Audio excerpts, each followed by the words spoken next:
Convosco mais uma vez e nesta noite eu queria trazer uma palavra que eu creio que Deus trouxe ao meu coração no início deste ano de 2019, estamos em janeiro ainda, no início, e o título da minha mensagem hoje é Começar.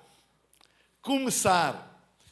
E queria ler-se em Hebreus, no capítulo 11, no versículo 24 a 26, eu vou ler na versão O Livro, e é uma passagem que os escritores da Epístola aos Hebreus se refere a Moisés. E eu hoje queria usar um pouco a história de Moisés para falar acerca de começar. Diz o seguinte, Hebreus capítulo 11, versículo 24 a 26, diz: pela fé, o mesmo Moisés, já homem feito, renunciou ao título de filho da filha de Faraó, escolhendo antes ser maltratado com o povo de Deus do que, por um tempo limitado, gozar de uma vivência onde reinava o pecado. Preferiu sofrer o desprezo por amor a Cristo, achando que isso era um bem superior às riquezas do Egito. É porque ele tinha em vista a recompensa. Sabem, normalmente no início de cada ano nós fazemos planos, aquilo que chamamos, eu não sei se tem este nome que usa aqui, as resoluções de ano novo, em que nós estabelecemos objetivos e planos para o ano que está a começar. E normalmente janeiro é um mês em que muitos planos nós fazemos, muitos planos nós temos. Este ano é que eu vou para a academia e pôr-me em forma, este ano eu vou tirar um curso, este ano eu vou casar, este ano eu vou começar um negócio, arranjar um emprego novo, sei lá. Janeiro é um mês incrível todos os anos. O problema é o fevereiro. Quando chega ao fevereiro, já há coisa. Mas sabem, muitas vezes nós temos medo de começar porque temos medo de falhar. Muitas vezes nós temos medo de começar porque temos medo de falhar. Existe uma frase que eu concordo e é uma frase absolutamente correta que diz que mais importante do que a maneira como tu começas é a maneira como tu acabas. Mas sabem, isto não quer dizer que começar não é importante. O que diz é que a maneira como se acaba é mais importante do que a maneira do que se começa. Mas acabar não é mais importante do que começar. Porquê? Porque tu nunca podes acabar aquilo que tu não começas. É impossível. Tu não podes acabar uma corrida que tu não começas. É evidente que mais importante do que a maneira como começas é a maneira como que acabas. Podes começar em último, mas podes acabar em primeiro. Então é a maneira. Mas tu nunca vais acabar nem em primeiro, nem em último, nem em segundo, nem em terceiro, se não começares. E eu tenho pensado muito no início deste ano e tenho compartilhado com a nossa igreja lá em Portugal, e já agora trago saudações da Hillsong Portugal para todos vocês aqui na New Life Church. E tenho pensado muito acerca e refletido muito acerca da importância que há em começar e no poder que há em começar. Porque o primeiro passo para alcançar o que quer que seja é começar. Nós nunca alcançamos nada se não começarmos. Nós nunca acabamos nada se não começarmos. Existem muitas pessoas que são muito boas a planear, a sonhar, mas que nunca começam. Têm grandes planos, têm grandes sonhos, falam dos seus sonhos, dos seus planos para o futuro. Muitas vezes até falam de como Deus tem coisas grandes para eles. E até muitas igrejas dizem: uau, Deus tem coisas grandes para nós. Uau, fantástico. Mas tu nunca vais alcançar nada daquilo que Deus tem para ti se não começares. Começar é fundamental. Começar é importante. E eu acredito que há poder em começar. E Deus está no começar. Ele é o alfa e Ele é o ômega. Ele é o princípio e Ele é o fim. Há poder em começar. Nós nunca iremos começar se nós não soubermos onde queremos chegar, o que queremos atingir. Mas se sabes o que tu queres, começa. Dá o primeiro passo. Dá o primeiro passo. Sabem? Eu tenho reparado que muitas vezes nós fugimos de começar porque muitas vezes começar significa o fim de sonhar. Eu vou explicar. Sabem, muitas vezes nós temos sonhos e existe um problema de relação entre sonhar e começar. É que nós muitas vezes temos sonhos que são sonhos até glamourosos e grandes. Eu vou-vos dar um exemplo. Eu desde muito cedo, muito pequeno, que eu tinha o sonho de conhecer Nova Iorque. Era um sonho que eu tinha desde pequeno. Eu via aquelas fotos de Manhattan, aqueles, como diz aqui, os arranha-céus, skyscrapers. Eu via aquele, o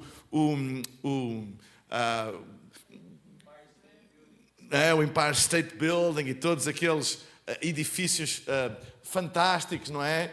O skyline noturno de Nova Iorque. E eu dizia, uau, eu tenho um sonho de um dia ir a Nova Iorque. Eu tenho um sonho de um dia ir a Nova Iorque. E sabem, há uns 25 anos atrás, eu tive a possibilidade de concretizar o meu sonho, de ir a Nova Iorque. E realmente é uma cidade fantástica. Sempre, já voltei lá umas 8 vezes ou umas 10 vezes. Mas sabem, quando nós começamos a concretizar um sonho e damos o primeiro passo e conhecemos, parece que de alguma maneira há ali um conflito entre o glamour e aquela emoção do sonho e depois a realidade. Porque apesar de Nova Iorque ser uma cidade fantástica, também tem coisas como, por exemplo, o metro, o subway, que é horrível. Eu já me perdi no subway de Nova Iorque montes de vezes. Ainda o ano passado, em agosto, eu estive lá com a minha filha do meio e estava acompanhado com um amigo meu, o pastor Lee Burns, que é o diretor do Hillsong International College. E nós, num tempo livre que tivemos da conferência onde estávamos, fomos, a minha filha nunca tinha ido a Manhattan e nós fomos então passear e apanhámos um Uber do hotel até ao centro e depois à vinda para cá, porque havia uma manifestação, e há sempre manifestações em Nova Iorque, tudo e mais alguma coisa, e o trânsito cortado. Então resolvemos apanhar o subway, o metro, e perdemos-nos. E apesar do Lee Burns ser australiano e a língua principal dele ser o inglês, vocês estão a ver o que é pedir informações àquelas senhoras com aquele sotaque do Brooklyn, a falar muito depressa e nós não percebíamos nada, enfim. Então, apesar de ser uma cidade fantástica, também tem as suas coisas. E esse é o problema muitas vezes de começar.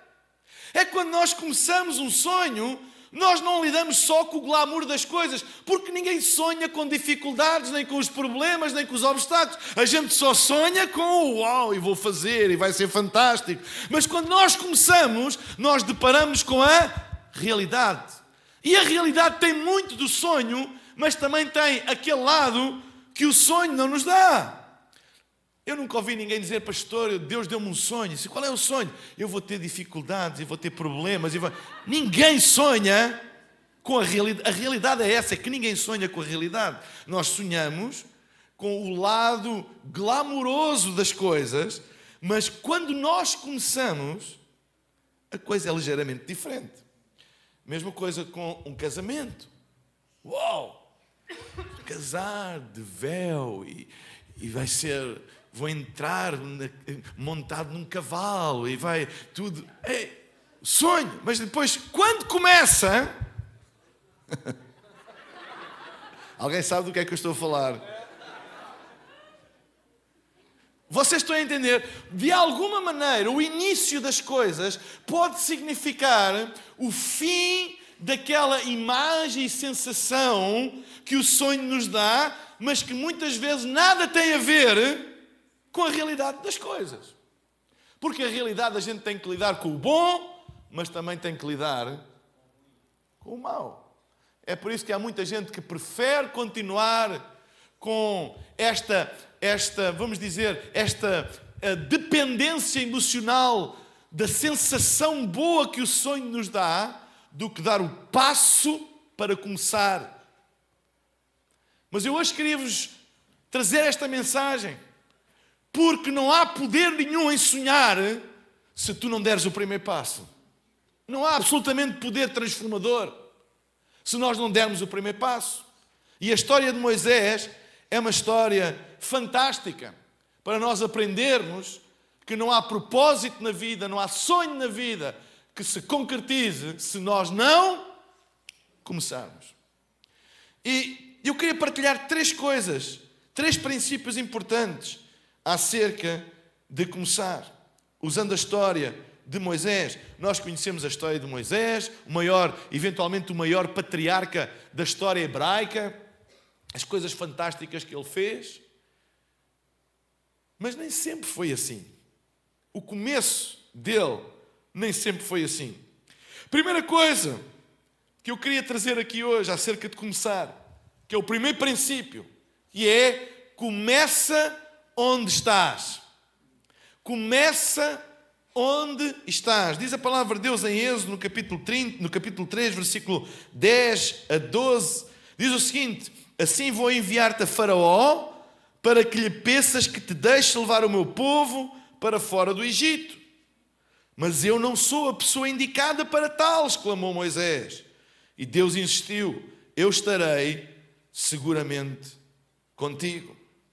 Sabem, quando Deus apareceu a Moisés naquele arbusto a arder e falou e disse: olha, eu tenho um propósito para a tua vida, tenho um sonho para a tua vida, eu quero que tu sejas o libertador do meu povo que está escravizado no Egito, e eu quero que tu saias daqui do deserto e que vás falar com o Faraó e que lhe digas para ele deixar o meu povo sair. E Moisés virou-se para Deus e disse: Deus, tu deves ter o teu canal de notícias avariado. Eu já não sou o Moisés que viveu no palácio de Faraó. Eu fiz um disparate, tu sabes, Deus. Eu fiquei tão consumido com o desejo de ajudar o meu povo que eu assassinei um egípcio. E eu tive que fugir. Eu sou procurado pela justiça do Egito. Quando eu entrar na fronteira, no controle de passaportes, eu fico logo caçado. Parece o meu nome, Moisés, procurado por homicídio. Deus, eu não sou mais a pessoa que estava no palácio, que foi criado com a filha do filho de Faraó. Eu não sou mais essa pessoa. Eu agora sou um pastor de ovelhas do meu sogro e vivo aqui no deserto. Eu não estou no lugar que eu estava. Onde eu estava, eu eventualmente estaria numa posição onde podia ajudar o meu povo. Mas Deus, eu não estou lá mais. E a resposta de Deus é interessante. A resposta de Deus foi: Deus insistiu, eu estarei contigo. Então deixa-me dizer-te o seguinte: não importa onde tu estás, quando tu sabes com quem tu estás. Não importa onde tu estás, quando tu sabes com quem tu estás. Porque muitas vezes nós achamos que o lugar onde nós estamos não é o lugar certo para começar. É por isso que muitas vezes nós arranjamos desculpas. Quando eu tiver mais tempo, quando eu tiver mais recursos, quando eu tiver outra vida, porque nós achamos que onde nós estamos não é o lugar certo para começar. Mas deixa-me dizer-te uma coisa, só há um lugar certo para começar e esse lugar é exatamente onde tu estás. Começa onde tu estás. Começa onde tu estás. Deus não se importa com a maneira como tu começas. Podes começar pequeno, podes começar insignificante, podes começar sem grandes condições, mas começa, porque mais importante do sítio, do local onde tu estás, é com quem tu estás. E se Deus é por ti, quem será contra ti? Se Deus está contigo, não importa o lugar onde tu estás, começa onde tu estás. Talvez tu pensas que estás na pior fase da tua vida. Talvez tu pensas que não tens as condições certas para fazer. Talvez te sintas indigno por causa de erros que cometestes no passado. Talvez penses que não tens os recursos para conseguires fazer aquilo que tu pensas que deverias fazer. Talvez tu tens que tomar decisões grandes em 2019 e não sabes muito bem o que fazer. Talvez tenhas experimentado perdas em 2018 e que te marcaram e tu agora sentes que não tens condições e que não estás bem para começar o que quer que seja. Mas eu hoje vim aqui dizer à New Life Church e a ti especialmente que não importa o que aconteceu, não importa onde tu estás, não importa as condições que tu tens agora, o mais importante é se tu estás com Deus. Se Deus é contigo, não importa onde tu estás, começa onde estás. Há pessoas que pensam que Deus tem que te levar a outro lugar para começares. Não, começa onde tu estás. Porque a questão, sabe, o sucesso do teu futuro não depende de onde tu começas, mas com quem tu começas. Tu podes começar na maneira mais simples, no lugar mais humilde. Mas começa. Começa agora. O Salvador nasceu num lugar humilde. Não teve um grande começo. Mas o fim era a redenção da humanidade. Então não importa onde começa, começa onde estás. Se o único local disponível para Jesus nascer era um estábulo, então ele não disse, bem, um estábulo não é o lugar, vamos esperar um pouco, vamos aguentar um pouco. Oh Deus, vamos esperar um pouco, vamos esperar mais um ano, até que haja condições. Não, é onde estás. Nem que seja num estábulo, começa onde estás, porque a salvação do mundo começou num estábulo. Muitas vezes nós usamos as desculpas que onde nós estamos é sempre o local mais improvável, porque nós sempre gostaríamos de estar noutro lugar. Quando eu tiver outro emprego, quando eu tiver outra educação, outra oportunidade, sempre achamos que o lugar onde nós estamos é um local improvável, impossível de acontecer. Mas Deus quer nos ensinar que não interessa onde tu estás, começa agora onde tu estás, porque se Ele está contigo, onde tu estás, é o lugar certo para começar. É o lugar certo para começar. Começa onde estás. Eu creio que a palavra de Deus para nós é essa. Começa onde estás. Talvez sintas desadequado, talvez sintas que não tens as condições todas, mas começa. Dá o primeiro passo. Moisés, tantas vezes na vida dele, como esta, ele disse, Deus, onde eu estou agora, não é a posição certa para eu ir falar com o faraó. Imagina a cara de pau que eu tenho. Eu sou procurado por homicídio e agora vou bater à porta do faraó e dizer, ei, estou aqui, quero falar contigo. Deus, se fosse há uns anos atrás, quando eu estava no palácio, então aí, eventualmente seria uma boa altura para eu começar a falar com ele, mas agora... E a resposta de Deus diz, não interessa onde tu estás, eu estarei contigo. Se eu estiver contigo, não importa se estás no palácio ou se estás no deserto. Porque é preferível estar no deserto com Deus do que no palácio sem Ele. Começa onde estás. Se tu tens Deus no coração, se Deus está contigo, começa onde estás. Dá o primeiro passo aonde tu estás. Segunda coisa. Primeira, começa onde estás. E a segunda é, usa o que tens. Usa o que tens. Olha o que a Bíblia diz em Êxodo, no capítulo 4, versículo 1 a 2. Diz assim: então Moisés disse: eles não vão acreditar em mim, nem fazer o que lhes disser.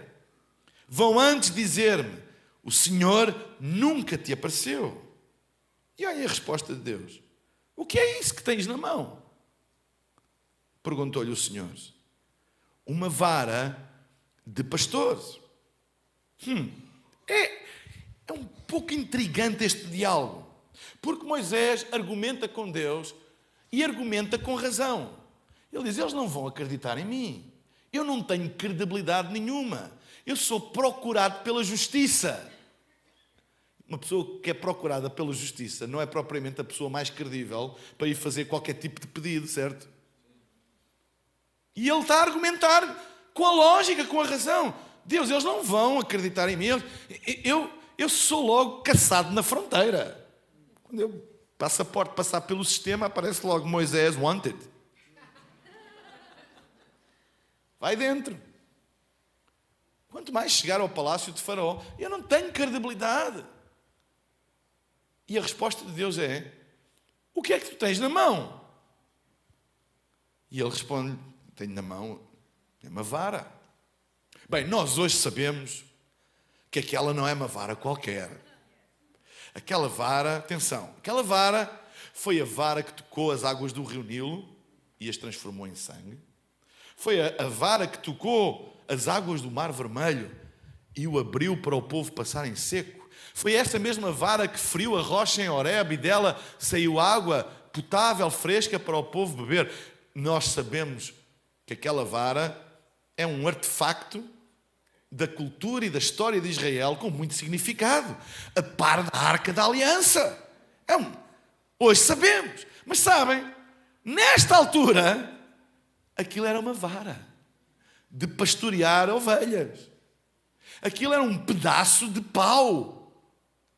Não tinha beleza excepcional, não tinha glamour, não era uma coisa que dizia: uau, vou a uma loja comprar uma vara de pastor. Não era um objeto apetecível. Não era algo que alguém sonhava. Então o que é que tu queres como prenda de Natal ou dos anos? Quero uma vara de pastor. Não, ninguém queria uma vara de pastor. Aliás, aquela vara lembrava-lhe o falhanço dele. Porque Moisés apacentava as ovelhas do seu sogro. E era aquilo que ele fazia para viver. Não era propriamente o sonho da vida dele, pastorear ovelhas do sogro. Mas devido às circunstâncias e devido ao facto de ele ter assassinado um egípcio, ele estava a sujeitar-se àquela situação. Aquela vara era talvez a maior lembrança de que ele tinha sido um falhado. Ele podia hoje estar no palácio e agora estava ali com aquela vara. Não é nada de especial. Bem, se Deus me vai enviar para ir ao Egito, ao menos que me dê uma vara como deve ser, tipo uma vara de raios laser, ou uma vara, não é como a vara da Guerra das Estrelas, não é? De Star Wars. Uma vara que faça milagres tem que ser uma vara, sei lá, de ouro, ou de diamantes, ou uma vara digna, não é? Que Deus me dê uma ferramenta. Agora, uma vara de pastor. Já viram que eu vou chegar ao Faraó com uma vara de pastor? E deixa-me dizer uma coisa: a aproximação ao Faraó não era nem de perto nem de longe como é a aproximação eventual que um cidadão pode ter a um presidente da República ou a um primeiro-ministro. Não, apesar de não ser fácil, mas naquela altura, se tu te chegasses ao Faraó da maneira inapropriada, Moisés, com vara de pastor, não é propriamente o artefacto que se usa para se chegar ao perto de uma alteza real. E Deus pergunta-lhe: o que é que tens na mão? Disse: uma vara de pastor. Deus usou aquilo que Moisés tinha no dia a dia Não lhe deu nada de especial. Às vezes nós pedimos a Deus tanta coisa especial. Oh Deus, se tu me desses isto, Deus, se tu me desses mais dinheiro, eu iria fazer e iria. Deus, se tu me desses uma oportunidade, se tu me desses outro emprego, se tu me desses outro salário, Deus, se tu me desses outro país, Deus, se tu me... Nós pedimos tanta vez a Deus aquilo que nós não temos. Vocês já repararam que a maior parte das nossas orações dirigidas a Deus é a pedir a Deus coisas que nós não temos?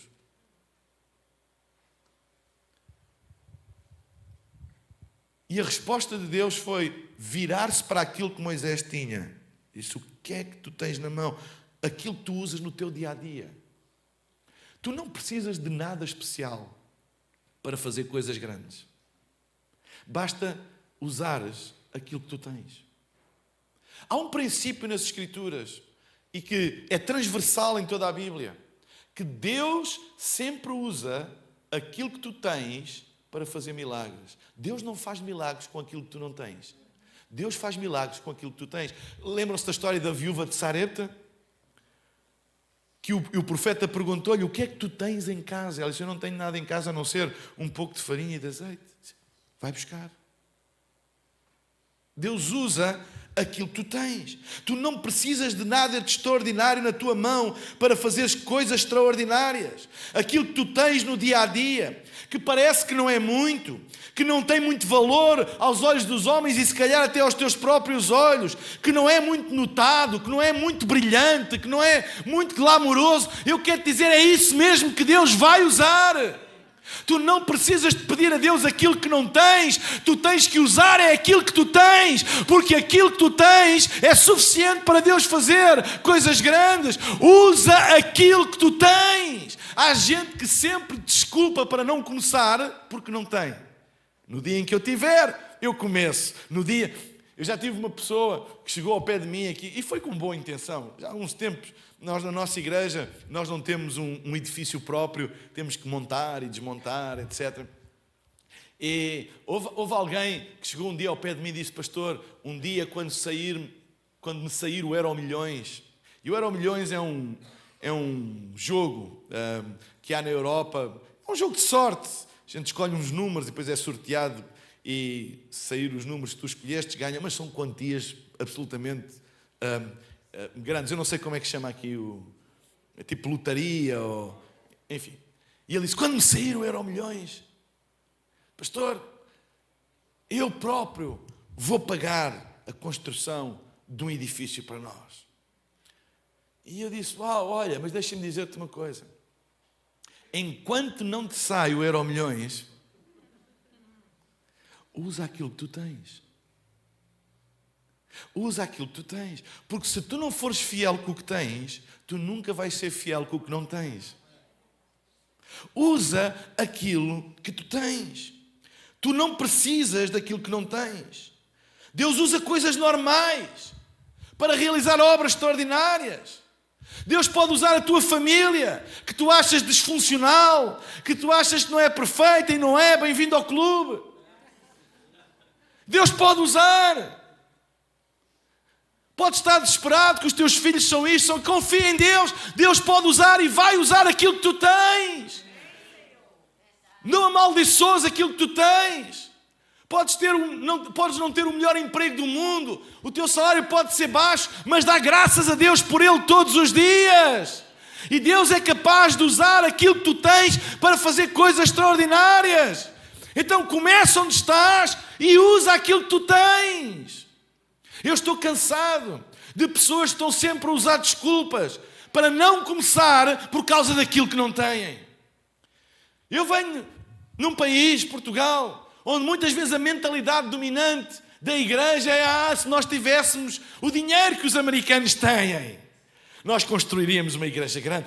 Se nós tivéssemos as pessoas que o Brasil tem. Só desculpas.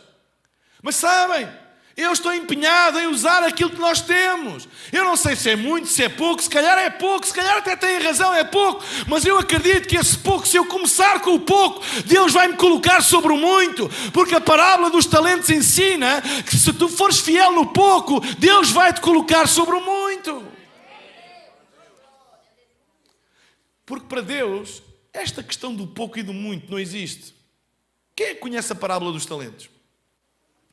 A Bíblia fala que o Senhor chegou ao pé de 3 dos seus empregados e distribuiu talentos. Deu 5 a um, deu 2 a outro e deu 1 ao outro. Certo? O que tinha 5 fez alguma coisa, ou seja, começou, e granjeou, alcançou outros 5. E quando o Senhor veio fazer contas com ele, ele disse, olha, tu deste-me 5, mas eu fiz alguma coisa com o que tu tinhas e ganhei outros 5. Então aqui 10. E o que é que o Senhor disse? Servo bom e fiel, sobre o pouco fostes fiel. Quanto é que era o pouco?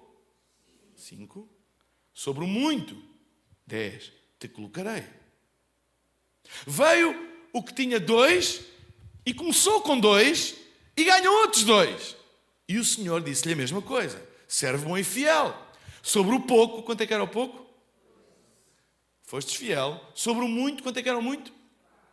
Te colocarei. Vocês já repararam que o muito daquele que tinha 2 agora e que tinha 4 é inferior ao pouco do primeiro? Mas isso não mudou o discurso de Deus. Sabem porquê? Porque para Deus não há muito nem há pouco. Para Deus há aquilo que tu tens. E aquilo que tu tens é suficiente para Deus poder fazer alguma coisa. É por isso que a comparação é destrutiva. Porque nós comparamos quantidades, Deus não compara quantidades. Deus quer é que tu uses aquilo que tu tens. Usa aquilo que tu tens.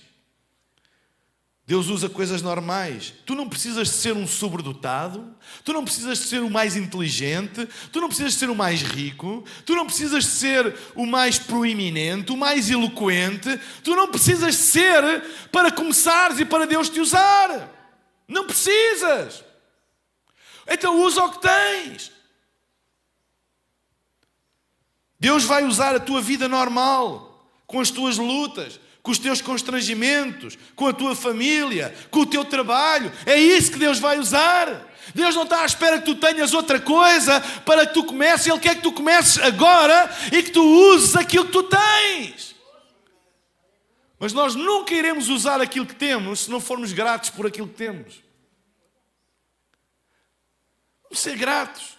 Vamos ser gratos pela nossa família. É perfeita? Não, não é.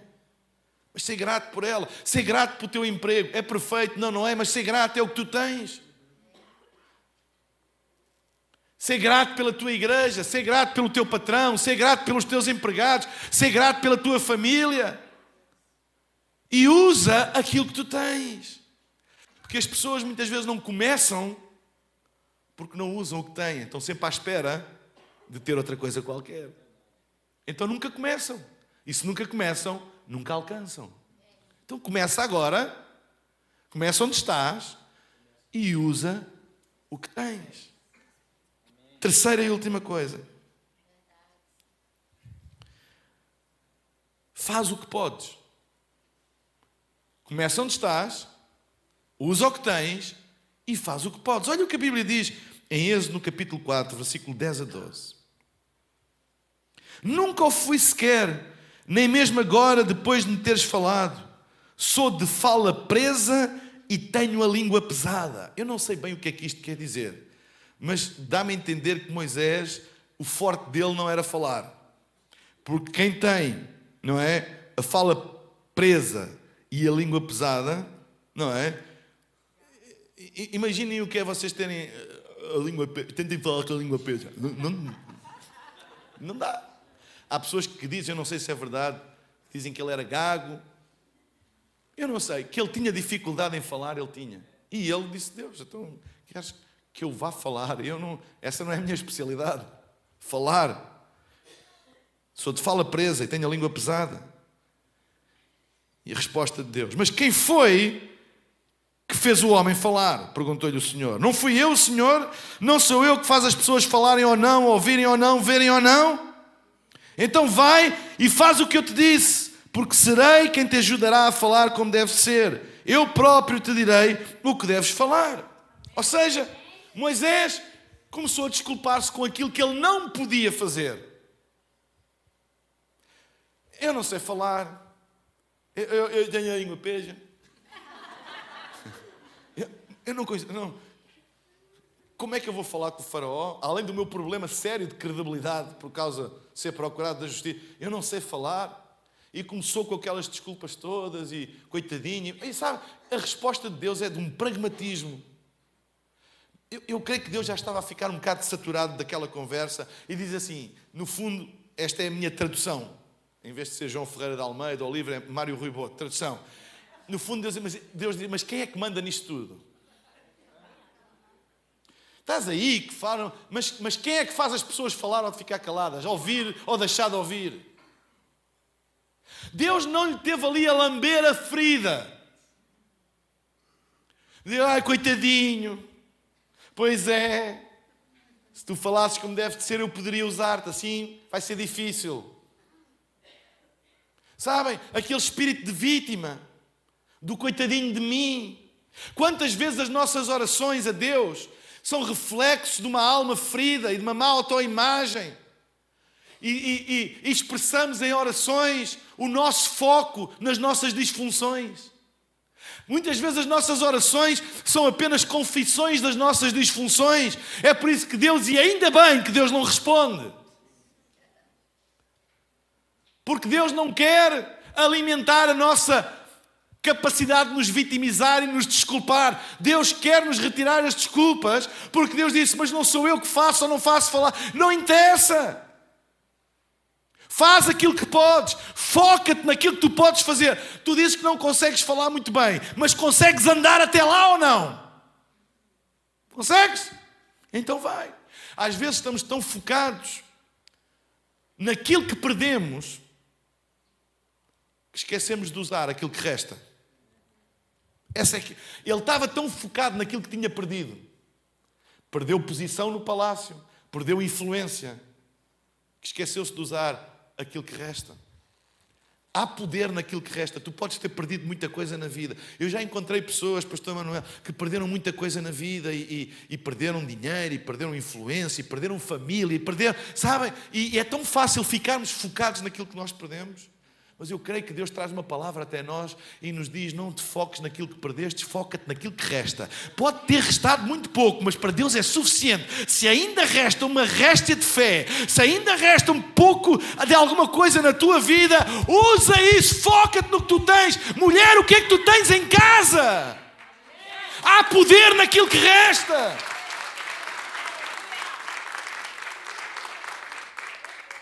Jesus ia a passar e havia um cego, Bartimeu, que estava à beira do caminho, e ele ouviu acerca de Jesus e que ele curava, e Jesus ia a passar no caminho, mas ele tinha perdido, ele não tinha a vista, e sem vista ele não conseguia ir ter com Jesus, não tinha como se orientar e ver, e era tão fácil para um cego começar a lamentar-se e a dizer, ai, se eu tivesse agora vista eu conseguia ir ter com Jesus. Se eu tivesse vista, eu conseguia pelo menos tentar ir ter com Ele.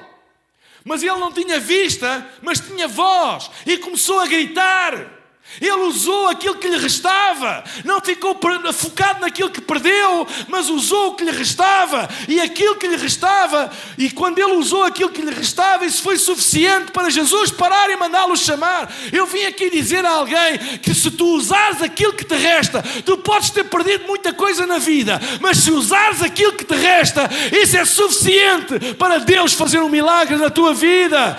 Usa aquilo que tu tens e faz aquilo que tu podes. Deixa-te de focar naquilo que tu não tens e daquilo que tu não podes. É tão fácil nós nos focarmos nas nossas disfunções. E esquecemos de usar aquilo que ainda temos. Sabem? A Bíblia diz no capítulo 4, ele se começou a desculpar da fala e não saber, e começou a listar a imensidão das coisas que não conseguia fazer. Nós temos que mudar a nossa maneira de pensar. Deixa de gastar tempo e energia com o que tu não podes e foca-te naquilo que tu podes fazer. Deixa-me dar um exemplo. Será que tu podes acabar com a pobreza no mundo? Ser honesto. Não podes. E eu ouço tantas pessoas a dizerem, pois, com tanta pobreza no mundo, e começam a criticar os governantes, e eles é que deviam, e eles é que coisa, e os malandros, e... Ei, tu não podes acabar com a pobreza no mundo, mas eventualmente podes ajudar uma pessoa. Então, em vez de gastares tempo a criticar e a dizer que está mal e que é uma injustiça, se nós nos focarmos naquilo que podemos fazer... Vocês estão a entender o que eu estou a dizer? Sim. Há coisas que nós não podemos fazer. A New Life Church não vai ganhar o estado de Massachusetts toda em 2019. Isto não é nenhuma confissão negativa, vocês me perdoem, está bem? Mas não vão ganhar. Mas podem ganhar alguns. É que às vezes podemos ficar tão esmagados, overwhelmed, não é? Com a dimensão da tarefa, que esquecemos de começar. Vocês estão a entender? Às vezes, como é impossível acabar com a pobreza, nós nunca vamos conseguir fazer nada. Ei, deixa-me dizer-te uma coisa, tu não precisas de ter fé para acabar, tu precisas é ter fé para começar. É que às vezes a gente diz assim, eu não tenho fé para chegar lá. Pois não, mas podes ter fé para dar o primeiro passo. É tudo o que é preciso. É fé para dar o primeiro passo. Eu lembro-me quando eu comecei a igreja, do zero. Comecei numa casa de pombos. Era do Espírito Santo. Eu usei toda a fé que eu tinha. Toda. Para dar aquele primeiro passo. Arriscar a minha vida. Uma coisa tão insignificante, tão pequena, mas usei toda a fé que eu tinha. Eu não tinha fé para chegar onde estou hoje. Não tinha. Eu usei toda a que tinha para dar o primeiro passo. Mas se eu não tivesse dado o primeiro passo, eu nunca tinha chegado até aqui. E uma coisa eu sei, é que agora que eu estou aqui, eu já estou a ver mais longe. Mas eu não tenho fé para chegar onde eu estou a ver, mas tenho fé para dar o primeiro passo.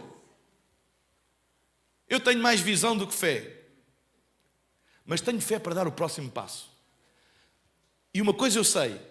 Se eu der o próximo passo, eu vou ficar mais perto. E depois se eu der outro passo, eu vou ficar mais perto. Tu não precisas ter fé para acabar. Tu precisas é ter fé para começar. É que às vezes, mas eu não tenho fé para isso. Pois não, para acabar não tens, mas podes ter fé para dar o primeiro passo. Talvez tu não tenhas fé para construir já um novo edifício com estacionamento e que não seja preciso, quando neva, cancelar reuniões. E podes dizer, pastor, mas como é que a gente vai... Podes não ter fé para isso, mas podes ter fé para dar o primeiro passo. E o primeiro passo pode ser o teu dízimo, pode ser a tua oferta, uma oferta especial. É o primeiro passo. Mas isso comparado com o todo não é nada. Mas faz o que tu podes. Se tu fizeres o que tu podes... Há uma frase atribuída a São Francisco de Assis que diz o seguinte: começa por fazer o que podes. Começa por fazer o que podes. Que poderás acabar por alcançar o impossível. Alcançar o impossível começa da mesma maneira, com um passo. Vocês estão a ver o que... Quando a gente diz, uau, aquilo é impossível. Mas para começar, é igual. Uma corrida de 1000 metros começa da mesma maneira de uma corrida de 100 quilómetros. É igual, o começo. O fim é que é diferente, mas o começo é igual. Às vezes ficamos tão esmagados com a dimensão do fim das coisas... Quando olhamos para o objetivo final, sentimos muito pequeninos ao pé disso. Mas não desprezes o poder de tu fazeres aquilo que tu podes. Não desprezes. Não desprezes o poder de fazeres aquilo que tu podes. Porque todas as coisas começam com um primeiro passo. E a jornada, a Bíblia diz que Deus abençoa os nossos passos. Não diz que abençoa os nossos pulos. São passos. Quando Moisés tocou com a vara no Mar Vermelho, ele ainda pôs um pé dentro de água. O primeiro passo, ele ainda molhou o pé, sentiu o frio da água. E eu quase tenho a certeza, porque a natureza humana não muda, quando ele pôs o pé e disse: isto vai dar mau resultado. Mas deu. Primeiro passo. Às vezes o primeiro passo é o passo mais difícil, mas é eventualmente o passo mais importante da tua vida. É o primeiro. É começar. Não desprezes o dia das coisas pequenas, está escrito. Mas e depois o versículo não acaba assim. Porque Deus se alegra com o início da obra. Sabem, isto não é uma defesa. Este versículo não é uma defesa, ao contrário do que alguns pensam, numa mentalidade medíocre e pequenina, que Deus gosta das coisas pequeninas e que Deus não quer igrejas grandes e que tudo pequenino. Não é isso. Deus não te está a dizer que Deus se alegra com as coisas pequenas. Deus diz: não desprezes o dia das coisas pequenas, porque Deus alegra-se com o início. Sabem, Deus alegra-se com o início. Quem é que é pai aqui? Estou quase a terminar, já passou o tempo. O Espírito Santo ali daquele relógio está-me a dizer. Sabem, quem é que é pai? Quando os nossos filhos começam a andar. Hã? Pai que é pai alegra-se exageradamente. É ou não é? Quando ele faz, eu não sei como é que chama aqui em Portugal, chama fazer um tem-tem. É quando ele fica em pé, nem anda para a frente nem para trás, faz assim, e depois dá 1, 2, e o pai: ai, já está a andar, o meu filho já está a andar. Uau, uma alegria enorme. Eu tenho 3 filhas, lindas, e sempre fui um pai muito babado. Elas amam, falei: uma fé, minha filha. E as minhas filhas andam sempre melhor do que todas as outras. Não é? Então, mas hoje em dia, eu não me alegro de ver as minhas filhas andar. A minha filha mais velha tem 26 anos, vejo-me: uau, a minha filha está a andar. Porque a alegria não está no andar, está no início. Porque eu sei que aquilo é o início. E é isso que Deus se alegra. Deus diz: não despreze o dia das coisas pequenas, porque o mais importante não é a maneira como tu começas. Não desprezes. Mas Deus alegra-se com o início das coisas. É por isso que há festa nos céus quando um pecador se arrepende e inicia a jornada com Cristo. E Deus é um pai baboso. Deus, a alegria nos céus quando alguma coisa se inicia é enorme. É por isso que Deus diz: vocês não desprezem o dia das coisas pequenas, porque Deus alegra-se com o início da obra. Quando Deus vê alguém dar o primeiro passo, é muito pequenino, ainda é muito inseguro, mas é o primeiro. Deus explode em alegria, porque alguma coisa se iniciou. Há poder no início, há poder no começar. Começa onde estás, usa o que tens e faz o que podes. Porque há poder no início, há poder no primeiro passo. E às vezes ficamos paralisados, porque não temos condições, porque eu não tenho as condições, porque eu não sou a pessoa certa, porque nunca iremos lá chegar, porque isso é tão difícil. Mas o impossível começa-se a construir com um começo, com o primeiro passo. Deus chamou esta igreja para fazer coisas impossíveis. Mas as coisas impossíveis começam com o primeiro passo. E eu queria trazer, pastor Manuel, uma palavra no início de 2019, e Deus colocou esta palavra mesmo no meu coração. Comecem. Não se deixem intimidar pela dimensão das coisas, porque vocês nunca vão chegar a coisas grandes se não começarem. Comecem. Eu não sei o quê, eu não sei o que é que Deus está a pôr no teu coração, mas seja o que for, começa. Dá o primeiro passo, porque tu só precisas de fé para o primeiro passo. Tu só precisas de fé para começar. Tu só precisas de fé para o passo.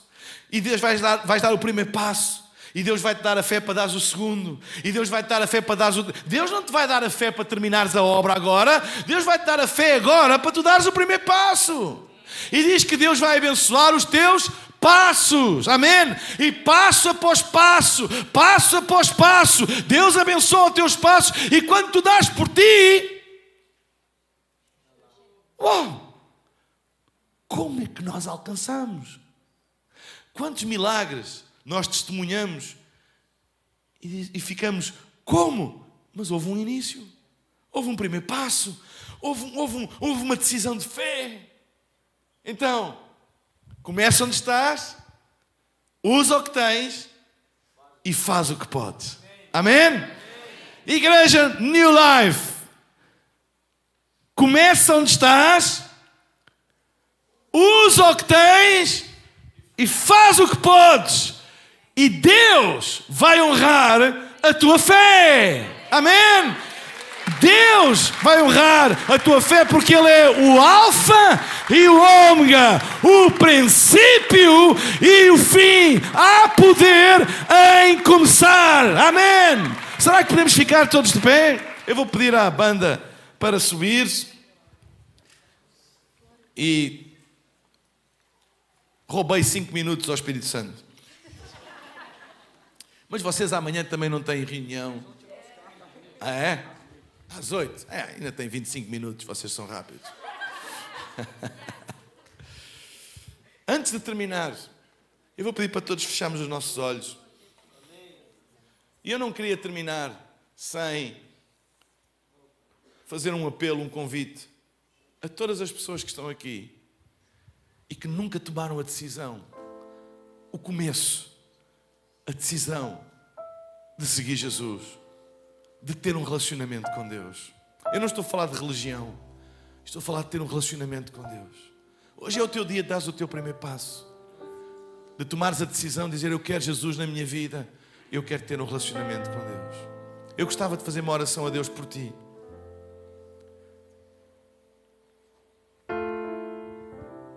A única coisa que eu vou pedir daqui a pouco é que tu levantes um dos teus braços para eu ver. E o braço levantado é uma confissão diante de Deus e dizeres: eu quero Jesus na minha vida, eu quero ter um relacionamento com Deus. Também é um sinal para eu ver, porque eu quero fazer uma oração por todas as pessoas que querem tomar esta decisão. Então, enquanto todos temos os nossos olhos fechados, para não nos distrairmos, para dar um sentido de privacidade às pessoas que estão ao nosso lado e a nós mesmos, eu não queria que tu saísses daqui hoje sem tomares a decisão mais importante da tua vida, que é abrir o teu coração para teres um relacionamento com Deus e fazer Jesus o Senhor da tua vida. Eu queria fazer esta oração por ti. Então eu vou pedir agora mesmo, no lugar onde tu estás, se tu és esta pessoa e tu queres dizer: Pastor Mário, quando orar, inclua-me nessa oração, eu quero Jesus na minha vida, eu quero ter um relacionamento com Deus. Eu vou pedir que agora mesmo, no lugar onde tu estás, se tu és esta pessoa, que tu levantes um dos teus braços para eu poder ver. E eu vou fazer essa oração. Eu estou a ver, graças a Deus. Fica com o teu braço levantado. Eu estou a ver ali, eu estou a ver ali, eu estou a ver ali. Muito obrigado. Estou a ver ali também aquele senhor, aquela senhora ali também. Muito obrigado. Mais alguém? Levanta bem alto. Levanta bem alto. Eu estou a ver aqui também à frente. Muito obrigado. Fica com o braço levantado. Fica com o braço levantado. Eu vou pedir para tu repetires esta oração comigo. E vou pedir à igreja toda, New Life, para se juntar a estas pessoas e repetirem, porque somos uma família, repetirem esta oração comigo. Está bem? Vamos todos repetir esta oração. Digam comigo: Pai Celestial, muito obrigado pelo teu amor. Perdoa os meus pecados e dá-me uma vida nova. Eu sei que tu tens um plano para mim e eu quero viver e cumprir esse plano, para que a minha vida tenha um significado. Ajuda-me a confiar em ti todos os dias da minha vida. Obrigado pela tua palavra e pela tua igreja. Em nome de Jesus e para a tua glória. Amém. Será que podemos dar um grande aplauso a estas pessoas que hoje tomaram esta decisão? Amém. Amém.